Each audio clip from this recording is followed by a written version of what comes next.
Mother England. Nay, the entire civilized world. Historians agree that the bloodbath of the French Revolution, and indeed the Russian and Chinese communist revolutions, look to the success of the American Revolution for their model. Can we honestly glorify men who have caused so much pain, so much grievous wrongs, and for whose mistakes we are today suffering? The Loyalists were the real patriots. For over 200 years, we have been deceived and bullied into believing that violent, hot-headed men like Patrick Henry, George Washington, and Thomas Jefferson were heroes. But the real heroes were the American Loyalists, the Tories, who could see what terrible things the Revolution would cause. But how do our history books treat them? As traitors, despicable traitors.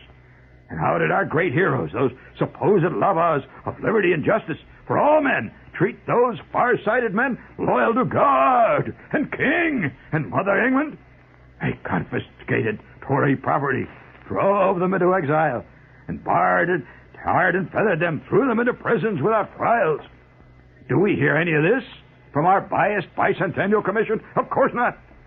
They are covering up, just like the Watergate scandals, covering up the evils that were visited upon the whole world by that dastardly American Revolution, which brought upon us the Chinese Revolution, the Cuban Revolution, all the bad things in all of history ever since that time was brought about by Patrick Henry. Give me liberty, give me truth. Indeed, the truth is that Mother England remains like a rock of civilization. Yes, let us correct that dastardly mistake of history that was made 200 years ago by reuniting with glorious England, once again rejoining our Queen and celebrating God and country by singing God Save the Queen. Instead of that ridiculous song of rebellion, America the Beautiful, potholes, litter bugs everywhere. Yes, America the Beautiful, the song of revolution. And I say to you that when all school children sing, God Save the Queen, and the Union Jack floats over Indianapolis, only then will civilization restore itself to the American public.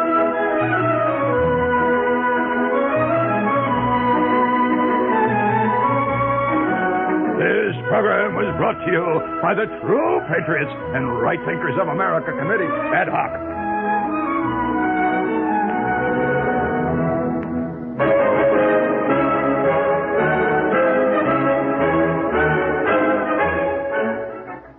Exciting, wasn't it?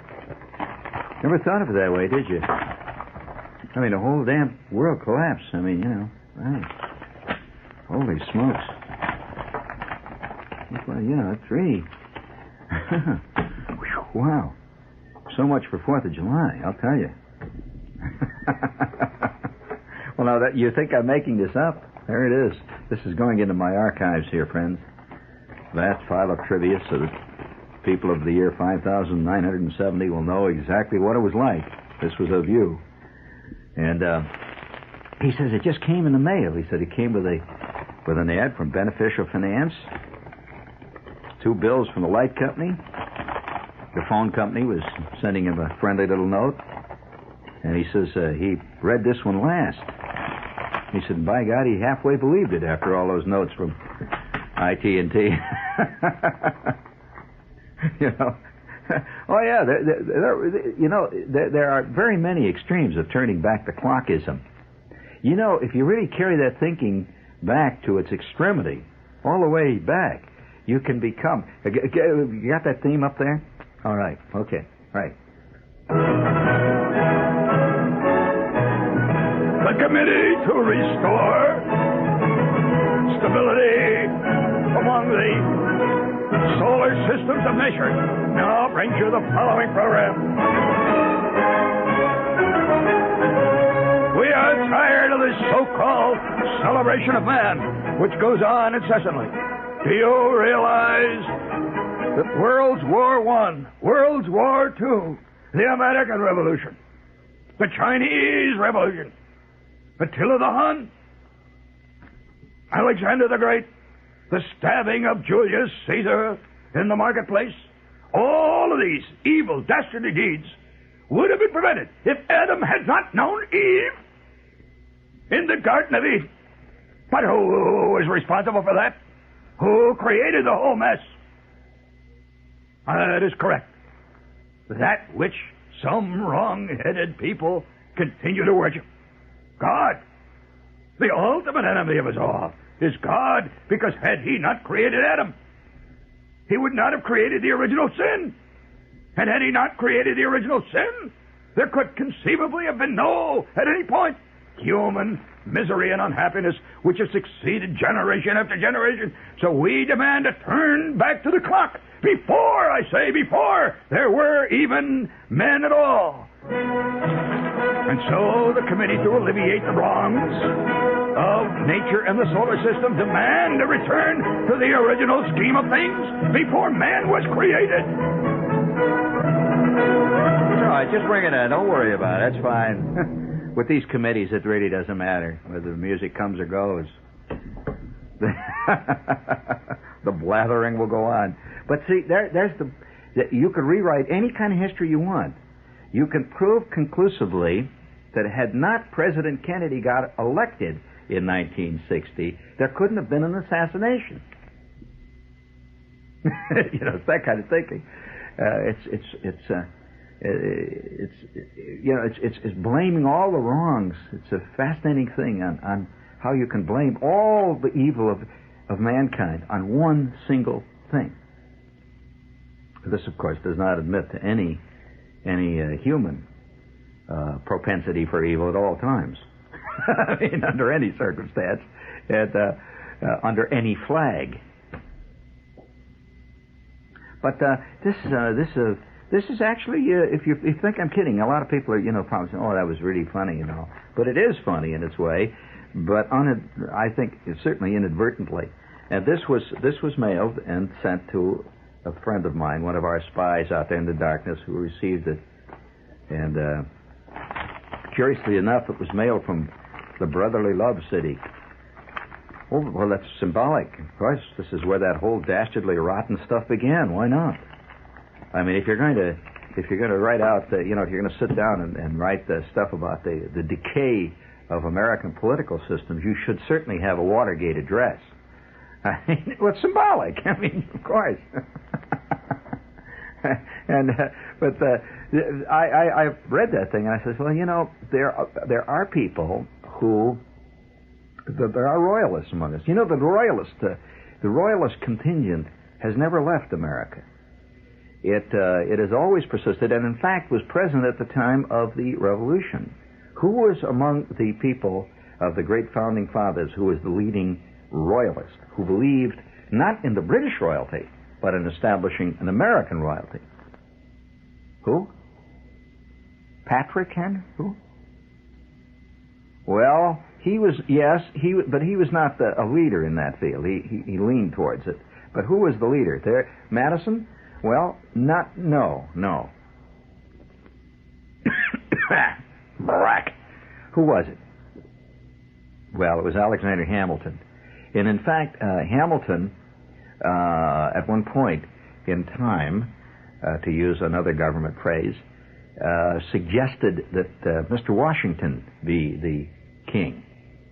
And he wanted him to be a hereditary king, not just a king, while he's around, but a hereditary king, so that we could be, right now, if it was carried through, we could be ruled by the George Washington family. There are descendants, of Washington around.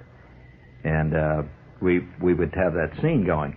Now, that curious kind of thought has never left the country. In other words, there's always been a small group of royalists. And I'm not talking about economic royalists or a caste royalist. Yeah, that's true. Gerald Washington, he would be Gerald the Eighth, or some name like that. and of course, the thing about royalty, of course, is people who are royalists, who go for this idea of royalty, always consider themselves part of the aristocracy. That's important to realize that all advocates of the royal system invariably think of themselves as part of the aristocracy of that royalty, of that system. So you'll find people who are always constantly projecting that America, that, say, for example, New York should be a separate country. They see the country, then, being governed by them and their friends. This is invariable, the way it is. It's only right. I mean, so this is the problem that always faces guys who want to establish a new country. Every time you want to establish a new country or a new form of government, you always see it ruled by yourself or the people who think like you do. And so it presents a great problem. But the old royalist idea has always persisted. This is a deep human, again, it's a human, one of the human fallacies, the belief that somehow if you have a king, he's above politics. Whereas, as a matter of fact, some of the most corrupt politicians of all history were kings. But there is always this belief that you might say aristocratic concepts always put the person above the crass things of now. As a matter of fact, many a king has gotten into trouble because he demanded unbelievably high tariffs to be paid to him, which is, in a sense, he just came right out and said, look, I am not going to mess around with a graft. You just pay. And they did. And so ultimately they blew the lid off of that whole concept because it eventually decays into figureheadism, at which point then you have what they call popinjays then come into the field, and they lead the country, and the king is the figurehead. But if you have a real king, in other words, a king that actually does rule, then that's just another name for a dictator. But it's a dictator, you see, with a difference. And what is the difference? Well, he is always invariably considered, if a king is involved, he is considered to be somehow that way by birth and by right. That's called the royal right of succession. He's not just a tough guy that came in and took over, like Hitler. It's royal right. And so it's very hard, much harder to mount a revolution against a king than it is, say, against a dictator. Because the dictator usually just another guy like you, and he got a lot of guns together and a bunch of his buddies, and they blew up the city hall.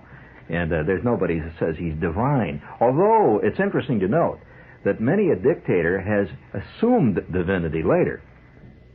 They begin to deify themselves. Now, for example, in communist China today, Mao Zedong has attained semi-deity status, and he is almost he's a godlike creature, and at the point where any mere mortal crossing swords with a Mao, or say crossing swords with a member of that kind of concept, is not crossing swords with another man, but a divinely inspired creature, and that's madness in itself. It's like arguing with Buddha. It doesn't work. I mean, so the whole idea of king and I suppose you can say the divinely inspired leader has always been part of the fallacy of mankind, and we've always gone back to it. Ultimately, curiously enough, that's why dictatorships continue to arise, and they seem at the time to be the right thing. The people get swept away. You heard that cheer of the eagle has landed, that little commercial. Well, that was millions of people cheering a guy, which they thought at that time, by the way, had curious, he was a super divinity almost. And in fact, Hitler, a lot of people don't realize that during Hitler's reign in Germany, that everything was done to make Hitler appear to be beyond the mortal failings of human beings. For example, he made great efforts not to ever get married. He doesn't have anything to do with women. He made a big thing about he was always afraid that he would gain any weight. Did you know that Hitler was extremely nervous about gaining weight because that would be somehow human? It would he would be a human person. It shows that he likes to have fig Newtons late at night and sit around and have a little beer with the boys. So he was always afraid of gaining weight. And they had movies made. There's a famous movie director, for example, that made a great movie. I say it only technically. It was a great technical movie. It was